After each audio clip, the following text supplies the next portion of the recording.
Сәлем достар. Бүгін есеп шығаруды жалғастырамыз. Әдеттегідей есеп шығаруды көрсететін боламын. Осы видеоны соңына дейін көріңіз. Есептің берілгенін оқиын. Құрамында 30 грамм алюминий хлориді бар ерітіндіге калий гидроксидінің ерітіндісін құйғанда тұнбаға түсетін алюминий гидроксидінің массасы қанша дейді. Бірінші есептің берілгенін жазып алайық. Хлорыш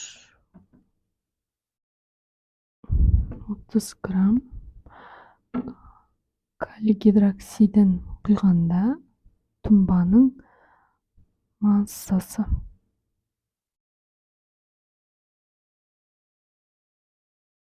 Яғни бұл жерде реакция теңге жазу керек. Алюминий хлор 3 қосу калий гидроксиді.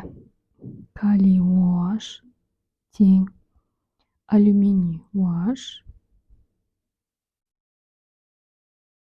3 қосылған, астына жазайын, калий хлориді. Енді теңестірейік. Реакцияға дейін хлор 3-еу, реакциядан кейін 1-еу, алдына 3 қоямыз. Алюминий 1-еу, алюминий бізде 1-еу. Калий 1-еу, калий 3-еу болып тұр, алдына 3 қоямыз. Калийдің алдына OH-мыз 3-еу, OH-мыз 3-еу. Сонда бізде реакция теңесті. Берілгені бізде алюминий хлор 30 грамм. Табу керек, мынау тұнба бізде. Ерекшелік кестені қарайтын болсақ, алюминий OH3-тің, яғни алюминий мен OH-тың қиылысында бізде ерімейді деген белгіні көреміз. Яғни ол дегеніміз бұл тұнба дегенді білдіреді екен. Есептің шартында да тұнба деп айтылған. Сондықтан да көзбе-көз біз көріп, ерекшелік кестеде ерімейтінін білдік. Яғни бізде бұл табу керек тұнбаның массасы. Сондықтан да бұны мен 2 сызып қоямын, төбесіне X грамм деп қоямын. Енді әрі қарай бізге белгілі болып тұрған 30 грамм арқылы оның зат мөлшерін тауып аламыз. Жеті формуланы мына жерге жазайын. Нью тең М бөлінген М-ға. Бұл жерде нью деген зат мөлшері, М деген заттың массасы, мысалы зат массасы бізде берілген. Үлкен М деген молекулалық массасы. Яғни бұны біз Менделеев кестесі арқылы периодтық жүйедегі атомдарын пайдалану арқылы есептейтін боламыз. Масса 30 грамм бөлеміз алюминий хлор 3-тің мрі. Яғни бұл жерде алюминий бізде 27, қосу хлор бізде 35-те 5,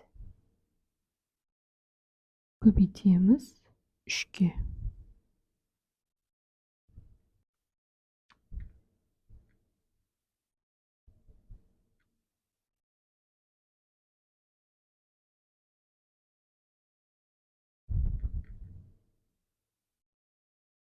Енді 30-ды бөлеміз осы массаға.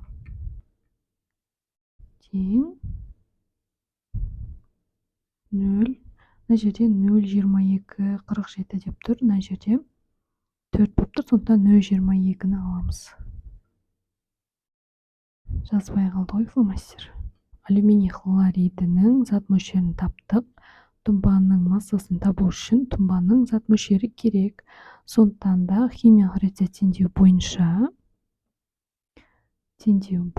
дейміз да. Бұл жерде зат мөлшерлері тең деп аламыз. Өйткені қараңыз, алдыларында реакция теңдеу бойынша коэффициенттері 1-те-1 болып тұр. Сондықтан да олардың зат мөлшері тең болады екен. Яғни мына зат мөлшері мына тұнбаның зат мөлшеріне тең болады. Сондықтан да дәл осы зат мөлшерін алып, біз тұнбаның массасын анықтауымызға болады екен. Сонда масса тұнба, былай белгі қойып қойын, 0,22 көбейту. Бұл жерде енді мына формула ғой. Сонда масса тең нью көбейтілген М-ға. Бізде нью бар, М дегеніміз, яғни бұл табу керек алюминий гидроксидінің, яғни тұнбамыздың мрі. Ол дегеніміз оттегі 16, 16-ны 1-ге қосамыз, яғни сутек 1-ге тең 17, 17-ні 3-ге көбейтеміз. сол кезде көбейту 3-ке 51-ді қосамыз, бізде алюминий 27. 78, яғни бұның емері 78-ге тең екен. Мына жерде көбейтеміз 78-ге. Тең. Көбейтеміз 0,22 деген зат мөлшері. 17 де 16 грамм екен.